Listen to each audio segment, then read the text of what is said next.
ठीक है, हरे Krishna to everyone. हरे कृष्ण। ठीक है, आज ये एक क्वेश्चन यहाँ पे हल करेंगे जो क्लास 9th का है। चैप्टर कौन सा है? 13.6। चैप्टर कौन सा है? 13.6। प्रश्नावली 13.6 का क्वेश्चन नंबर 4 NCERT क्लास 9 का। ठीक है, इस क्वेश्चन को हल करेंगे। ठीक है, ऐसे क्वेश्चन लिखा हुआ भी है। Yes sir. ठीक है, जो कि तुम लोग बार इस क्वेश्चन को रिपीट कर सकते हो, रिवाइज कर सकते हो। ठीक है, सबको क्वेश्चन पढ़ो जरा। यदि एक से अधिक क्षेत्रफल 9 सेंटीमीटर है और ऊंचाई 30 सेंटीमीटर है तो ज्ञात कीजिए। पहला क्वेश्चन आधार की त्रिज्या, दूसरा बेलन का आयतन। ठीक है, बहुत अच्छा, बहुत बढ़िया। तुम लोग पढ़ा, क्वेश्चन समझ में आया? क्या दिया हुआ है? बेलन का पार्श्व क्षेत्रफल। पार्श्व क्षेत्रफल क्या होता है बेलन का? किसी को पता है? दो, ये जो फूल है, फूल सूख गया, इसको निकाल देते हैं। तो ये बेलन के आकार का है, सिर्फ दिख रहा है बेलन के आकार का। तो ये वाला जो क्षेत्रफल है इसको क्या बोलते हैं? पार्श्व क्षेत्रफल। और इसका फॉर्मूला क्या होता है निकालने का बेलन का? बताओ। हाँ, वक्र क्षेत्रफल ही होता है। देखो जरा यहाँ पे, ये बेलन हो गया। ठीक है, ये बेलन हो गया। और यहाँ से यहाँ की दूरी को क्या बोलेंगे? h। और यहाँ से यहाँ की दूरी वो भी h है।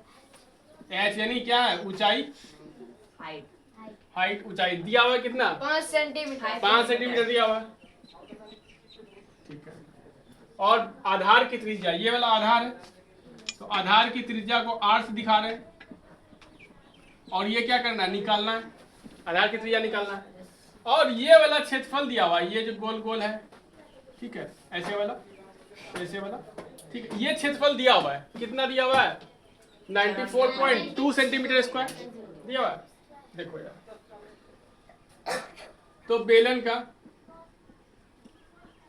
का पार्श्व पृष्ठीय क्षेत्रफल, कोई सूत्र बताओ। 2 पाई r। हाँ, गुड।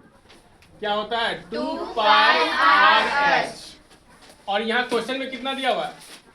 94.2 centimetre square. ठीक है, यहाँ पे रख लेंगे 94.2। अब देखो, इसने बोला क्वेश्चन में क्या पाई का मान कितना लेना है? 3.14 लेना है पाई का वैल्यू। आर का वैल्यू हमको निकालना है, एच का वैल्यू दिया हुआ है। तो इसमें से इस जो समीकरण बन रहा है इसमें सिर्फ हमको क्या नहीं मालूम है? आर। तो क्या यहाँ से आर निकल जाएगा? हल करेंगे, निकल जाएगा आराम से। देखो यहाँ पे ध्यान से देखना, बहुत आसान क्वेश्चन है। 2 पाई का मान 3.14, आर का मान पता नहीं है, इंटू एच हुआ। इस एच का मान तो दिया हुआ है 5 सेंटीमीटर, 5 रख दो, इक्वल टू 94.2। इसमें देखो 94.2 और 3.14, ये दोनों दोनों करने वाला लग रहा है। क्या 3.14 को 3 से गुना करेंगे तो इतना आएगा? Yes sir. 3 से सर। हाँ देखो जरा एक बार देखो। Yes sir. 3 3 9 42। 3 चौके 12 के 2 हाथ ले, 3 3 1 4, 3 3 9।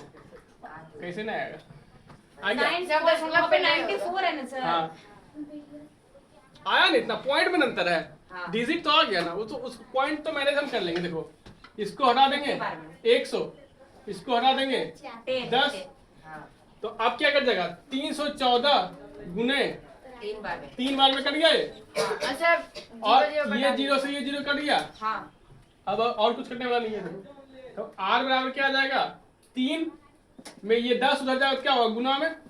और ये 5 आएगा तो नीचे डिवाइड में, 2 भी नीचे आएगा तो क्या होगा? डिवाइड में।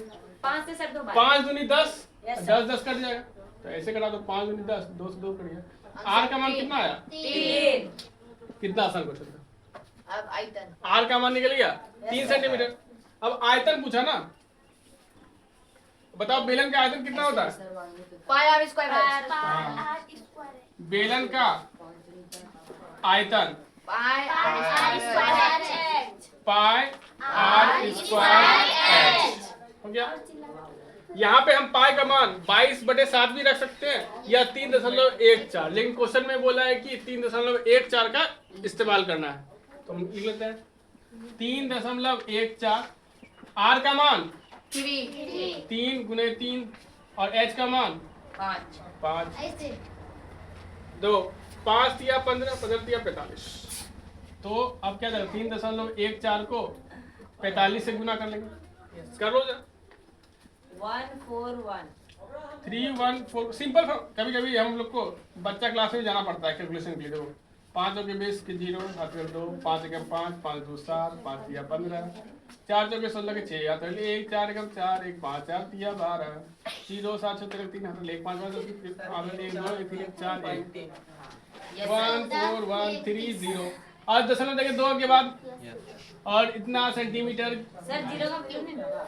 हाँ तो इसका मतलब हो गया 141.3। जीरो इसलिए दिया क्योंकि कितना अंक के बाद दशमलव देना है ना। क्या उत्तर देखो सबको किताब में आया है? Yes sir. एक भी डिजिट इधर से उधर नहीं हुआ? नहीं सर। ठीक है, अब इसको एकदम अच्छे से छाप लेना है कॉपी में। ठीक है, साफ लेते हैं सर। और ये वीडियो जब अपलोड हो जाएगा वहां से रिवीजन करोगे। आपको हमको लगता है सर 2-3 दिन में अपलोड